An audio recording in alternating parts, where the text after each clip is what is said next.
Hey, what's up everyone? Welcome back to the channel. So this week we got some super exciting news from Canon as we got the full specs, pricing, and release dates for the Canon R10 and the Canon R7. Now, from what we can tell, both of these cameras look like exciting new additions that are going to be kind of in a mid-entry point for the Canon systems. They're going to start right at $1,000 up to about $1,500 for the bodies, which is a nice price range for someone that doesn't want to go in as inexpensive as the Canon M50 or a T7i or something like that, but they're not trying to spend as much as the R6.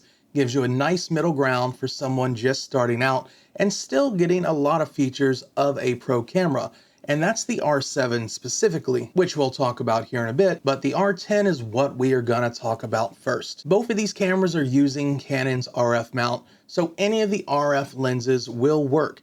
The thing to keep in mind with this is these cameras are APS-C sensors with a 1.62 crop. So what that means if you're using a full frame RF lens on it is, let's say something like a 16mm lens is going to be about 25mm in terms of focal range. The higher your millimeter you go, the bigger that difference is going to be. An 85mm would be the equivalent of about 135. Now with these cameras, Canon did release some RF-S lenses, which are APS-C specific lenses, but as of now, we don't have anything that's a really standout lens in the RF-S line. It is something that Canon is planning on putting out down the road. We're just gonna have to wait and see what we end up getting on that side. But in the meantime, all the RF lenses do work perfectly on these cameras. Now, it was reported recently that the M6 Mark II was discontinued in some countries, and that led a lot of us to believe that it was probably going to be discontinued altogether. And it looks like the R10 is going to be a good candidate in terms of a replacement for that.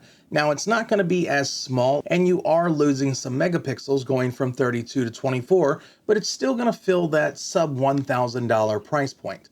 Now, there were some additions to the R10 that were a little bit better than the M6 Mark II because you're going to get a better focusing system, as they're using the focusing system that the Canon R3 is using. You will have the built-in viewfinder. It's going to be running DIGIC X instead of DIGIC 8. You will still be using the same LP-E17 battery as the M6 Mark II. You're going to get 4K60 instead of 4K30, and you're still going to have HD 120 for slow motion. Now, as I said, this is going to be a 24 megapixel sensor, which in terms of photos is still going to be more than enough to take absolutely awesome photos. In terms of video quality, at least from the samples that I've seen some of the other reviewers do, the video does look a little bit better than what you were getting on the M6 Mark II. Now, the R10 is missing something, or should I say not missing something that I expected it to.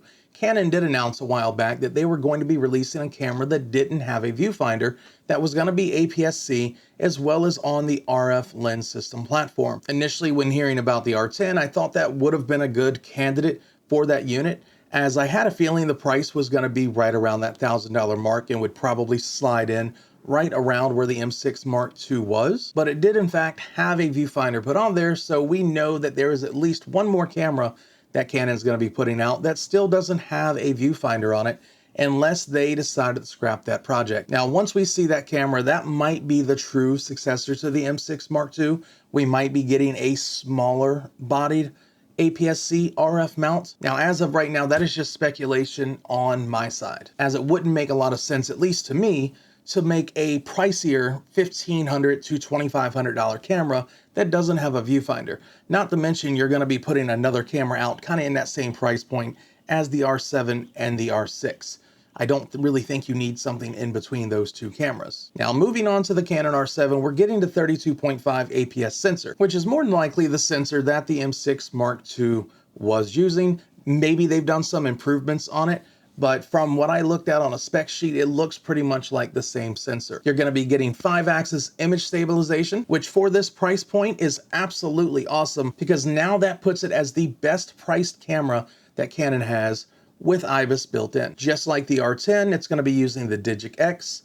It's also going to be capable of 4K60 and then full HD 120 FPS. You will be getting 2 card slots in this that are running dual SD cards. It was not an SD and a CF Express, which I had a feeling it would not be. I figured they would model it more after the R6. And you're going to be using the LP-E17 battery, just like the standard full frame camera batteries are using. The R7 will be starting at $14.99 for body only, and then they're going to have two other options that have the RFS kit lenses included. Now, the other thing to keep in mind with both of these bodies, since they are an RF platform, is that you can use the EF to RF adapter and use the entire lineup of EF lenses, as well as all of the EF-S lenses. And as we know, the EF-S lenses were made for crop sensor cameras. You're going to have a ton of lens options right out of the gate for these two new bodies. And if you're somebody who was already on an EF platform, the adapter will still let you use all the glass you have. Now, as far as release dates for these cameras, they are looking to be coming out at the end of July. Unfortunately, with the track record Canon has had recently, which a lot of it is not really their fault, it's still chip shortage, electronic shortage. A lot of people probably aren't going to end up getting this camera in July, even though that's the standard release date. A handful of units will most likely be shipped for the first people who got pre-orders. If you were late on pre-ordering either one of these cameras, you could have a few month delay, as we've seen with the Canon R5C as well as the Canon R3. Now, my personal opinion on both of these units is I think they are something that were needed in the ecosystem of Canon. It really looks like they want to go full-blown RF mount, and this is going to allow them to have some entry-level priced cameras, which will allow them to streamline all of their cameras as a whole. Both of these units look extremely strong for their price point. Now, I'd love to hear from you guys. If you're planning to get one of these cameras, which one are you going to get, and why are you choosing that camera? And why are you choosing that one over the other one? Let me know down in the comment section below. I'd love to see feedback from all of you guys. If you're excited about these cameras, also let me know and tell me what you're excited about most with these units. Now, if you like this video or found it helpful, please consider giving it a thumbs up, as it helps the video get out to more people as well as helps the channel drastically. Also, if you want to see more camera tech videos or technology related videos, please consider subscribing to the channel and hit the bell notification. That way you get alerts anytime I put out new videos. And with that said, until next time.